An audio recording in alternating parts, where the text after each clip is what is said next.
जय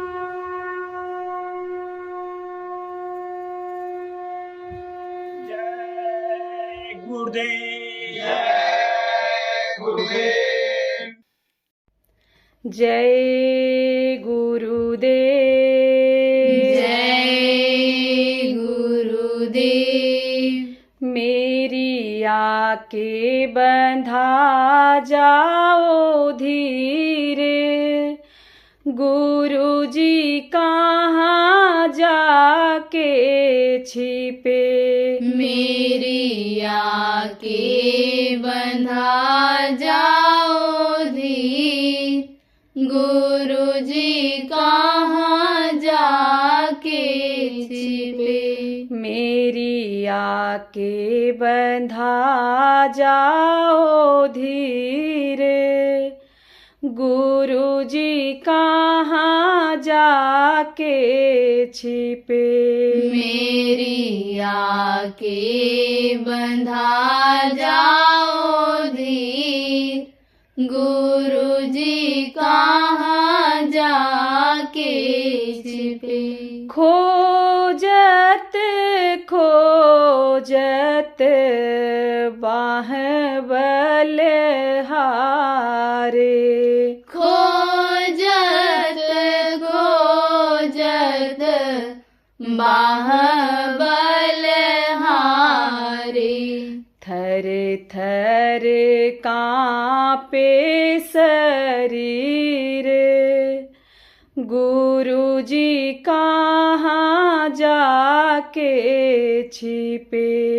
थर थर कांपे शरीर, गुरु जी कहाँ जाके छिपे। मेरी आके बंधा जाओ धीरे, गुरु जी कहाँ जाके छिपे। मेरी आके बंधा जाओ धीर, गुरु जी कहाँ जाके छिपे। चौक चौक चारों ओर निहारूं, चौक चौक चारों ओर निहारूं।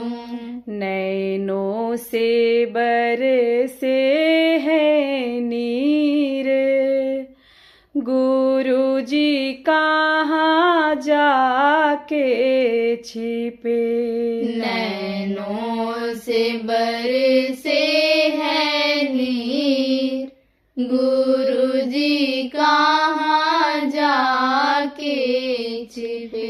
मेरी आके बंधा जाओ धीरे, गुरु जी कहाँ जाके छिपे। मेरी आके बंधा जाओ धीर, गुरु जी कहाँ जाके छिपे। गहरा घाव हुआ मेरे मन में, गहरा घाव हुआ मेरे मन में। कौन हरेगा मेरी पीर, गुरु जी कहाँ जाके छिपे। कौन हरेगा मेरी पीर, गुरु जी कहाँ जाके छिपे। मेरी आके बंधा जाओ धीरे, गुरु जी कहाँ जाके छिपे। मेरी आके बंधा जाओ धीर, गुरु जी कहाँ जाके छिपे। अब तो संभालो सतगुरु प्यारे। अब तो संभालो सतगुरु प्यारे। आगे मेरी तकदीर गुरु जी कहाँ जाके छिपे।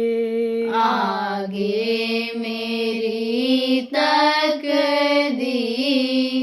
गुरु जी कहाँ जाके छिपे। मेरी आके बंधा जाओ धीरे गुरु जी कहाँ जाके छिपे।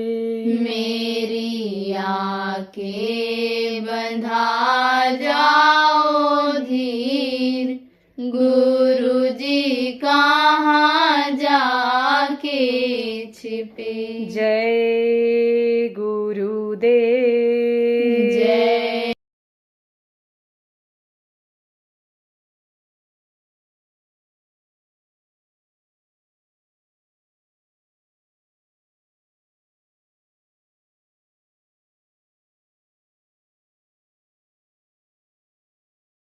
सैंतालीस में यानी देश आज़ाद हुआ। आप ये समझो कि यानी 15 अगस्त को यानी अंग्रेज छोड़ करके गए, लेकिन हमारे गुरु महाराज कहा करते थे कि देश 48 में आज़ाद हुआ है। 48 में। अब ऐसा वो क्यों कहते थे? इसलिए कहते थे कि जो माउंटबेटन वायसराय थे, ये जो हुकूमत करने वाले थे, मालिक थे उस समय पर अन्य मुल्क के देश के जो मालिक थे, वो 1 साल तक नहीं जमे रहे। दिमागी थे वो लोग। भारत में किस लिए आए थे अंग्रेज? राज्य करने के लिए नहीं आए थे, वो आए थे व्यापार करने के लिए, तिजारत करने के लिए।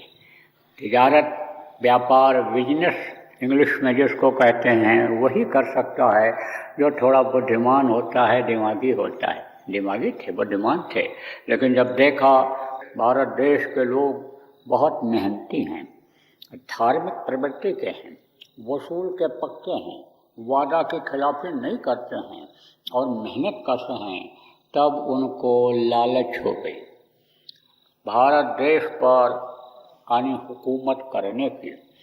उनको ये हो गया कि जहाँ जहाँ हमारा राज्य है वहाँ वहाँ हम इसकी मदद ले लेंगे। आपको समझने की ज़रूरत है कि बहुत से लोगों को यहाँ से लेकर के अंग्रेज जहाँ उनका शासन था दूसरे देशों में भी ले गए। आपके जैसे देखो यानी ये मॉरिशस है, मॉरिशस में समझो कि गन्ना बोने के लिए, खेती करने के लिए इधर आपके बिहार के लोग जो भोजपुरी बोलते हैं उनको ले गए थे। वहाँ आज भी भोजपुरी बोली जाती है, हिंदी उतना नहीं समझते हैं और भोजपुरी भाषा यानी उधर के लोग पूरा बोलते हैं, समझते हैं, घर में उनकी बोला जाता है। और देखो भारत मूल के ही वहाँ पर यानी प्रधानमंत्री भी हुए हैं, अब भी कैबिनेट में कई लोग हैं, मंत्री हैं। आप देखो मलेशिया में भी, इधर आपके तमिलनाडु के और उधर के दक्षिण भारत के अब भी काफ़ी लोग हैं, वहाँ भी भाषा ये बोलते हैं लोग। तो कहने का मतलब यह है कि उनको लालच हो गई कि यहाँ से हमारा बहुत काम होगा, ये मेहनत का आदमी है। तो उन्होंने सबसे पहले काम क्या किया कि इनको यानी आदत डालो। किस चीज़ की आदत डालो? देखो किसी को खाने की आदत पड़ जाती है, किसी को घूमने की आदत पड़ जाती है, किसी को अच्छा पहनने की आदत पड़ जाती है। तो आदत जो पड़ जाती है उससे आदमी आदत का गुलाम हो जाता है, व्यसनी हो जाता है। व्यसनी किसको कहते हैं? आदत, व्यसन यानी लत जिसको कहते हैं। चाहे शराब की लत हो, चाहे गांजा की लत हो, चाहे भांग की लत हो, चाहे रबड़ी मलाई खाने की लत हो, चाहे जिस चीज़ की लत हो, लट पड़ जाती है। कान सेवक सुख नहीं मान भिखारी, दशनी धन नहीं शुभ गज व्यवसायी, लट पड़ जाती है। तो समझो लट डाला, ऐसी ऐसी चीज़ों को लाए। चाय यहाँ कोई पीता था? चाय तो यहाँ कोई पीता ही नहीं था। चाय का आविष्कार किया किसने किया था? अंग्रेजों ने ही किया था। फिर ही पिलाते थे बड़े बड़े डेग में बना बना करके चौराहों पर, और फिर ही पिलाते थे। और जब लगातार आदमी 2-4 दिन पी लेता था तो एक पुड़िया पकड़ा देते थे, ले जाओ ये घर पर इस तरह से पकाना। देख लो जैसे हम इसको बना रहे हैं, चाय को पानी में पका रहे हैं, फिर दूध डालेंगे चीनी डाल करके, और देखो हम बनाते हैं ऐसे बनाए। अब ये कब हुआ? वो अंग्रेज घूमता हुआ गया, खेत में जुताई कर रहा था किसान, उसकी औरत मटके में पानी लेकर और 4-4 रोटी मोटी मोटी बड़ी बड़ी पूरे तवा भर की रोटी बनाते थे। अभी राजस्थान में रोटी बनती है उसी तरह से लेकर के गई। और ये साग लेकर के गई, जैसे बथुआ पालक और इसका जो साग होता है वो बना करके लेकर के गई।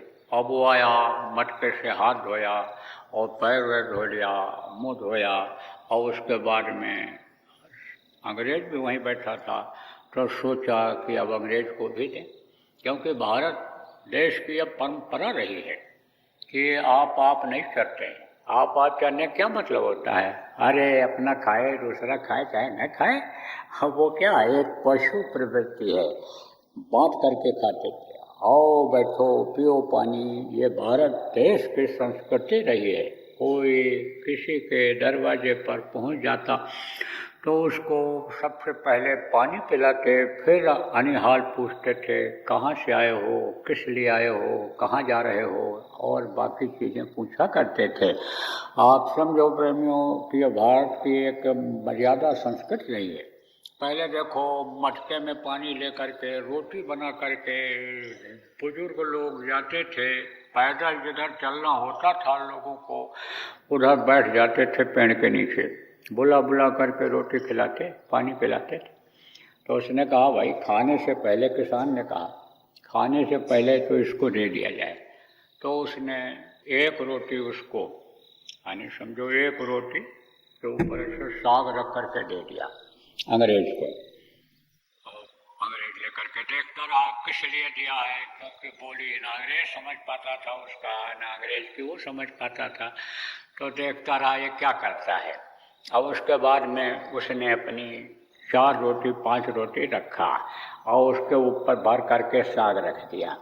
अब जब वो शुरू किया ऐसे साग को पहले टेस्ट किया, तो वो जब देखा तो कहा कि अब अंग्रेज खा लेगा, चलो हम उधर खा लेंगे, हट करके थोड़ा वो भी खा लें। अंग्रेज ने क्या किया, साग तो खा लिया और समझो वो जो रोटी थी उसके पास लेकर के गया, कहा टेक योर प्लेट, यानी अपना ये बर्तन, प्लेट किसको कहते हैं जिसमें रख करके खाया जाता है। तो वो अंग्रेज ये समझा रोटी को कि ये प्लेट है, ये जो प्लेट में रख करके हमको दिया है इन्होंने, वो तो मैंने खा लिया खाने वाली चीज़ साग को, और इसका प्लेट वापस कर दिया जाए। तो वो उसको प्लेट समझ लिया। लेकिन देखा अंग्रेज ने कि वो तो रोटी के साथ साग उठा उठा करके खाता जा रहा है, वो तो प्लेट ही खाता चला जा रहा है।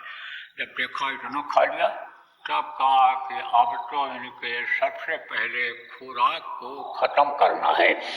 खुराक इनका जब तक ख़त्म नहीं होगा, ये कमज़ोर नहीं पड़ेंगे, शरीर से बल इनका नहीं थकेगा, तो हम तो लड़ाई लड़ करके इनसे पार नहीं हो पाएंगे। और ये तो समझो कि एक तरफ जब हो जाएंगे तो हम तो थोड़े संख्या में हैं, इसलिए हम जीत नहीं पाएंगे इनसे। तब वो तरह तरह की चीज़ें यहाँ लाने लग गए लोगों को कमज़ोर बनाने के लिए।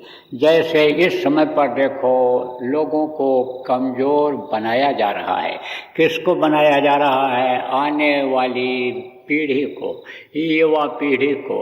किसको? भगत सिंह, चंद्रशेखर, अशफाक उल्लाह खान, राजेंद्र लाहिड़ी जैसे वंशज को, वंशज मतलब उनके खानदान को, भारत देश के जो भी नौजवान हैं, समझो कि उनके अंदर उसी तरह का रक्त है, उसी तरह का खून है जैसे इन शहीदों में था। तो उनके वंशजों को इस समय कमज़ोर किया जा रहा है। कैसे कमज़ोर किया जा रहा है? तरह तरह की चीज़ों को परोस करके, किस्में परोस करके, यूट्यूब में, गूगल में, तरह तरह से, यानी सिनेमा में, अन्य साधनों से उनके चरित्र को गिरा करके, उनके खान पान को खराब करके, यानी उनके ताकत को ख़त्म किया जा रहा है। आपको समझने की ज़रूरत है प्रेमियों। प्रचार कर देते अंडा खाओ, अंडा खाओ, अंडा से ताकत बढ़ेगी। अंडा क्या करती है? दिन में अंडा खाते हैं और रात को अंडा देने लग जाते हैं, निकल जाता है सब। हाँ फिर समझो तो शक्ति क्षीण हो रही है इससे। ये समझो कि जवानी की ताकत खत्म हो रही है। तमाम अपराध इस वजह से हो रहे हैं। फांसी लोग लगा ले रहे हैं। देखो औरतें अपराध की प्रवृत्ति में फंसी जा रही हैं। जिस देश की देवियाँ आप ये समझो कि शराब पीने लग जाएं, जिस देश की देवियाँ नंगी नाचने लग जाएं, समझो उस देश का क्या हाल होगा। भारत जैसे धर्मपरायण देश में और ये हालत हो रही है, इस पर लोगों को विचार करने की ज़रूरत है, सोचने की ज़रूरत है। शहीदी दिवस और शहीदी यानी सप्ताह में, मुक्ति दिवस के सप्ताह में लोगों को इस बात के लिए सोचने की ज़रूरत है कि भविष्य क्या होगा। बहुत आप प्रयास करो, बहुत बढ़िया कपड़ा पहना दो, बहुत अच्छे आप मकान में रख दो, बहुत तरक्की दिखा दो, लेकिन शरीर में ताकत ही न रहे, बुद्धि ही न काम करे। समझो जो चीज़ बनाती है शक्ति, जो शरीर की शक्ति बुद्धि प्रखर करती है, बुद्धि तेज करती है, वही इनके अंदर न रह जाए तो आप क्या बढ़ सकते हो, आगे क्या तरक्की कर सकते हो। तो मैं आपको बता रहा था शक्ति को छीड़ किया उन्होंने। और क्या किया अंग्रेजों ने? जिनके अंदर प्रशासनिक शक्ति थी, ताकत थी। प्रशासनिक शक्ति किसको कहते हैं? देखो प्रेमियों, आप आश्रम पर रहते हो, सेवा करते हो, सीधे साधे गांव के लोग आते हो, सेवा करते हो, तो सेवा कौन कराता है? कोई कराता भी है, कोई योजना भी बनाता है, आपको लागू भी कराता है, आपसे ऐसे होते हैं। तो वो प्रशासनिक, जैसे कलेक्टर होते हैं, आप ये समझो देश को चलाने वाले, प्रांत को चलाने वाले, आप ये समझो प्रधानमंत्री और मुख्यमंत्री होते हैं, जिला को चलाने वाले, यानी समझो कलेक्टर इसको कहते हो, डीएम, पीएम, सीएम, डीएम चलाते हैं देश को। तो आप ये समझो कि जैसे ये होते हैं तो उनके कर्मचारी होते हैं, काम करने वाले होते हैं। इसी तरह से उस समय भी राजाओं का राज्य था। तो राजा हुआ करते थे और फिर उनके जो यानी जमींदार थे, ज़मीनें जो राजा ने जिनको दे रखी थी, समझो कि वो उनके एहलकार थे, एक तरह से कारिंदे थे एक तरह से। तो अंग्रेज़ों ने उनको मिलाया, कहा कि यही जो है वो यानी समझो कि इनको समझा पाएंगे और यही इनसे करा पाएंगे। लेकिन हंटर उन्होंने अपने हाथ में रखा। हंटर किसको कहते हैं? डंडा, पेंच जिसको कहते हो, हाथ में लेकर के चलते हैं। हंटर उन्होंने अपने हाथ में ही रखा, घुमाते थे हंटर, तो लोग कांपते थे, क्योंकि देखो आप कि जिंदा यानी समझो कि यानी लटका दिया, ऐसे लटका दिया। उनके खिलाफ कोई कम अत्याचार किया था, बहुत अत्याचार किया। देश को चलाना उनको, भारत देश को चलाना उनको आता ही नहीं था अंग्रेजों को। तो क्या हुआ कि ये वीर आगे बढ़े और एक अंदर में जज्बात पैदा हुआ लोगों के, और देखो प्रेमियों यानी समझो कि परिवर्तन हो गया।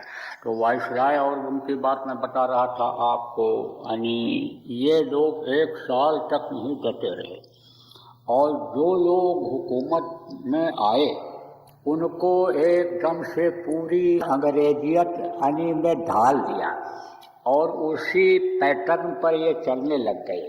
यूँ समझ लो कि गोरे अंग्रेज चले गए, लेकिन उनकी जगह पर ये है जो काले अंग्रेजियत वाले आए, ये समझो कि उनसे भी ज़्यादा ऐश और आराम की जिंदगी बिताने लग गए। लूट लूट करके जो अंग्रेज ले गए, जो आपके उनसे पहले यहाँ पर यानी मुग़ल बादशाह थे, वो जो देश से लूट करके धन को ले गए, उससे ज़्यादा इन लोगों ने यानी समझो लूट खसोट किया, ले जा करके जमा कर लिया। हमारे बोलने की चीज़ ये नहीं है, लेकिन यह सप्ताह चल रहा है, पखवाड़ा चल रहा है, इतिहास को याद नहीं कराया जाएगा, बताया नहीं जाएगा, समझ में कैसे लोगों के आएगा, लोग आगाह कैसे होंगे, चाहे हुकूमत करने वाले हों चाहे जनता हो, दोनों के सहयोग से देश चलता है। तो इसलिए हमको बोलना पड़ता है, बताना पड़ता है। तो प्रेमियों, यह स्थिति रही कि समझो बीच में तो एक ऐसी भी स्थिति आई थी कि समझो कि इमरजेंसी जो लगी थी, आपातकालीन स्थिति जो लगी थी, इसमें बहुत से देश के यानी समझो कि यानी नेता जिनको कहते हैं, वीर बहादुर जिनको कहते हैं, महात्मा जिनको कहते हैं, गुरु महाराज जैसे को भी जेल जाना पड़ा था। आप ये समझो प्रेमियों कि वो 1 साल तक यहाँ डटे रहे और 48 में जब वो गए तब पूर्ण रूप से देश आज़ाद हुआ। लेकिन वो नहीं चला पाए, देश को नहीं समझ पाए, भारत देश को नहीं समझ पाए, कैसे इनको संभालेंगे, कैसे यानी समझो कि इनसे काम लेंगे, किस तरह की साधन सुविधा इनको देंगे तो ये हमसे प्रसन्न रहेंगे। इस चीज़ को जब वो नहीं समझ पाए तो समझो कि यही हालत बाद में ये देश की बिगड़ती चली गई और समझो कि ये काफ़ी दिनों तक चला, 50 साल से ऊपर तक चला। और ये भी देखा आपने, अगर इतिहास उठा करके देखो, पढ़ो, सुनो, तो लोग बताएंगे कि एक ही परिवार के लोग हुकूमत में लगे रहे, वही बारी बारी से आते रहे। आप समझो बाप चला गया तो बेटी बन गई, बेटी चली गई तो बेटा बन गया, फिर दूसरा बेटा बन गया, यही क्रम चलता रहा। तो अब आप ये समझो कि जब अंग्रेज यानी नहीं देश को चला पाए, यानी नहीं व्यवस्था को सुधार पाए, कुदरत से बरकत नहीं दिला पाए, समय पर जाड़ा गर्मी बरसात जब नहीं करवा पाए, जब वो यानी समझो कि प्यार मोहब्बत नहीं दे पाए, जनता के दिल में जगह नहीं बना पाए, तो उनके पैटर्न पर चलने वाले ये कैसे कर पाते। लेकिन बीच में जो आए, आप ये समझो कि वो भी नहीं रहे। आपको बताऊं, एक राज्य में पड़ गया सूखा, तो विद्वानों ने कहा राजा से कि जाप करो, मंत्र का जाप करो, पूजा करो, तब ये मेघराज बादल खुश होंगे और तब ये पानी देंगे, ये नाराज हो रहे हैं। तो उन्होंने एक पंडित को राजा ने हुक्म कर दिया, साधन सुविधा दिला दी, रहने की, बढ़िया माल खाने की सुविधा दिला दी और कहा महाराज आप जाप करो। तो वो जाप करना तो जानता नहीं था, उसको पता ही नहीं था कि क्या जाप करने से पानी बरसेगा। लेकिन अब साधन सुविधा मिल रही थी, जैसे बंगला मिल जाता है, मोटर कार मिल जाती है, नौकर मिल जाते हैं, टीए भत्ता मिलने लगता है, तनख्वाह मिल जाती है। जब पोस्ट पर पहुंच जाते हैं, मंत्री मिनिस्टर जिसको कहते हो, प्रधानमंत्री राष्ट्रपति जिसको कहते हो, उनकी सुविधाएं बहुत ज़्यादा होती हैं। तो इसी तरह से पंडित जी को जब सुविधा मिल गई तो सुविधा को कोई छोड़ना चाहता है। तब वो बोले भाई कुछ तो जपना पड़ेगा। तो वो क्या जपने लग गए, क्या जपूं क्या न जपूं, क्या करूं क्या न करूं, क्या करूं क्या न करूं, क्या जपूं क्या न करूं, यही जपने लग गए। तो अब इसके जपने से खुश होंगे देवता? अरे देवता को खुश करने का वेद मंत्र होता है और वेद मंत्र के जपने से देवता खुश होते हैं। उनका जो भोजन है सुगंधी आहार, वेद मंत्र के द्वारा जब उनको खिलाते हैं तब वो खुश होते हैं खा करके, जैसे आदमी खुश हो जाता है खा करके। जैसे दारू पीने वाले को बोतल पकड़ा देते हैं बहुत से लोग काम करवाने के लिए, खुश हो जाता है। और जाओ हाथ जोड़े रहो, पैर पकड़े रहो, सरकार साहब हमारा काम है, ये जायज़ काम है, इसको आप कर लो। नहीं करेगा, बोतल ले जा करके पीछे धीरे से टेबल के नीचे से दिखा देते हैं, फौरन काम कर देता है, चाहे जायज़ हो चाहे नाजायज़ हो। जब पकड़ा जाता है, जेल जाता है, मार पड़ती है, बेइज्जती होती है, तब पता चलता है कि बोतल की कितनी कीमत देनी पड़ी। तो आपको समझने की ज़रूरत है कि खुश आने समझो देवता इससे तो हुए नहीं बरसा पानी। तब विद्वानों ने कहा महाराज, राजा से महाराज एक को और कर दिया जाए विद्वान को जाप करने के लिए, कि जिससे 2 लोग जाप करें तो 2 लोग खुश करें तो जल्दी खुश हो जाएंगे। बोले ठीक है। राजा कोई कमी थी, उनके लिए भी इंतजाम करा दिया और वो भी गया वहीं बैठ गया। अब वो दूसरा कहा क्या करूं क्या ना करूं, क्या करूं क्या ना करूं, क्या जपूं क्या ना जपूं। तो दूसरा सोचा भाई मंत्र तो मुझको भी नहीं मालूम है, तो मैं क्या जपूं। तब वो बोला जो ये करें सो मैं करूं, जो ये करें सो मैं करूं, जो ये करें सो मैं करूं, यही जपने लग गया। जो ये करें सो मैं करूं, जो ये करें सो मैं करूं। अब इससे पानी बरसेगा, इससे भी नहीं बरसा। तब विद्वानों ने कहा, जोशियों ने कहा, विद्वानों ने कहा राजन पानी अब नहीं बरसा तो और आदमी लगाओ आप जाप के लिए। अब जब वो तीसरा गया तब उसने कहा एक जप रहा है क्या करूं क्या ना करूं, दूसरा कह रहा है जो ये करें सो मैं करूं। तो भाई साधन सुविधा तो मिल रही है और मालूम हमको भी नहीं है। तो उसने कहा ये धांधली कब तक चलेगी, ये धांधली कब तक चलेगी। ये थोड़ा अच्छा था, अच्छे लोगों को कहीं रहने देते हैं। इतिहास उठा के देखो, हटा दिया रास्ते से, हटा दिया। उन्हीं के साथ लगा हुआ था। उसने कहा सेब में इंजेक्शन दे करके और मार दिया हमारे साहब को, समझा, बाहर विदेश में। तो आपको ये समझने की ज़रूरत है प्रेमियों कि अनी समझो कि वो यह जपने लग गया।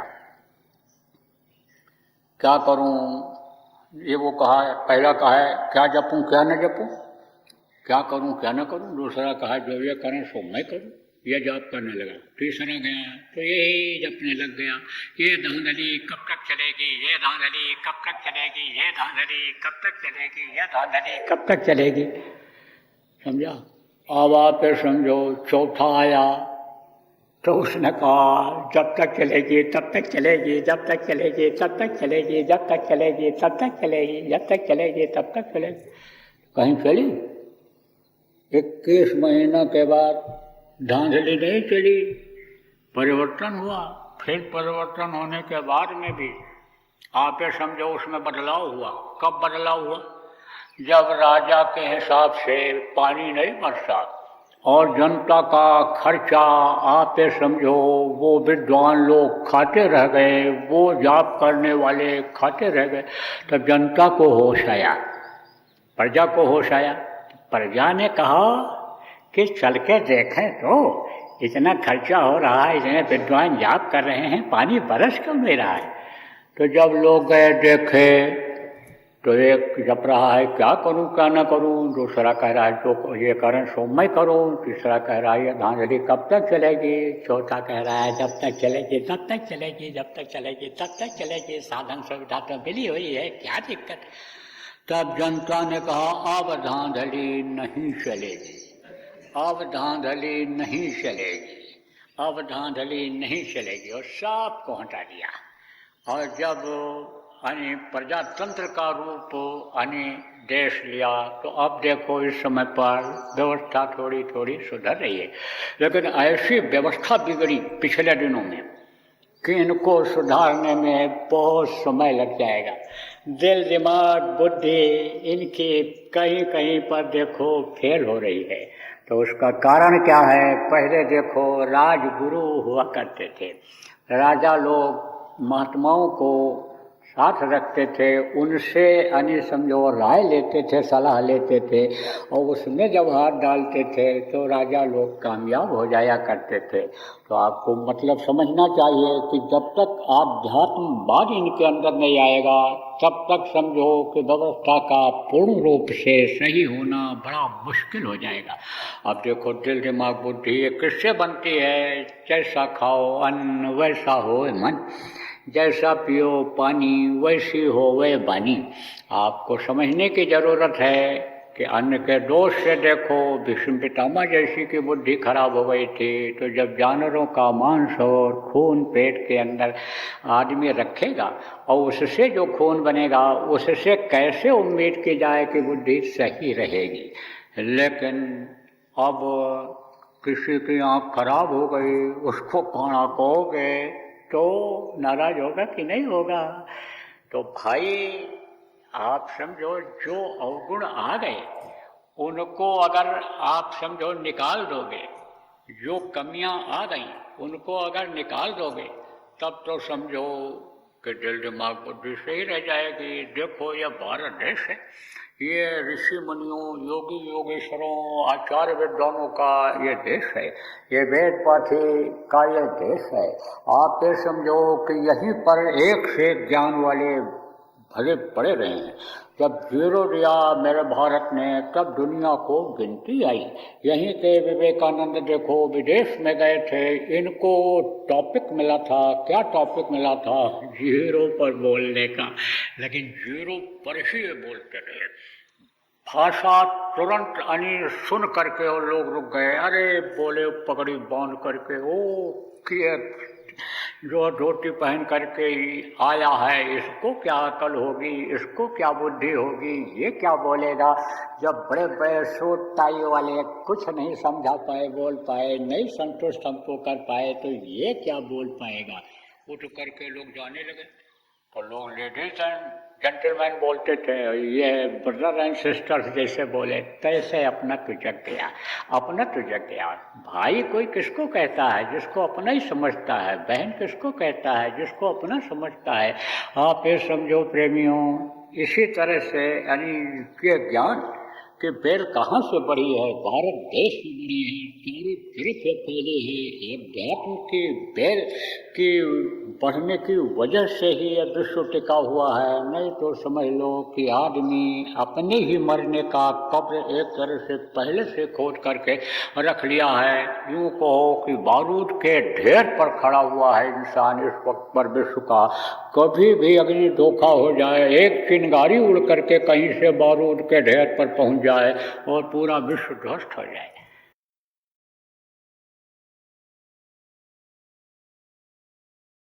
हमको अभी खबर मिली है कि हम लोग प्रचार करेंगे शाकाहारी का। टोली निकालेंगे, यात्रा निकालेंगे, हम धर्म यात्रा निकालेंगे जीवों के कल्याण का। तो हमको बहुत अच्छा लगा, तो आप निकालो। देखो, पूर्णिमा आती है तो पूर्णिमा को कोई न कोई काम बताया जाता है प्रेमियों को। नए लोग हो समझो आप। तो अभी बताया गया था कि शाकाहारी का प्रचार जोर शोर से करो। तो आप उसको कर रहे हो, योजना बनाए हो, और आप ये सोच रहे हो कि हम मध्य प्रदेश की राजधानी में उसका समापन करेंगे पूर्णिमा को, और जिसमें आपने हमको भी निमंत्रण दिया है। तो मैं आपका निमंत्रण स्वीकार करता हूँ। और गुरु महाराज की दया मौज रही, स्वास्थ्य सही रहा, तो मैं भी आपके शाकाहारी नशा मुक्त इस अभियान में समापन समारोह में मैं भी उपस्थित हो जाऊंगा।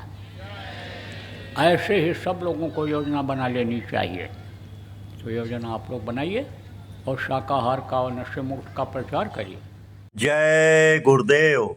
सरकारी व गैर सरकारी अनुदान के लिए बिना सत्संगियों के सहयोग द्वारा जनहित के कार्यों में लगी हुई बाबा जय गुरुदेव धर्म विकास संस्था का मुख्यालय पिंगलेश्वर रेलवे स्टेशन के सामने मक्सी रोड, उज्जैन, मध्य प्रदेश में है। यहाँ पर सत्संग व नामदान का कार्यक्रम होता रहता है।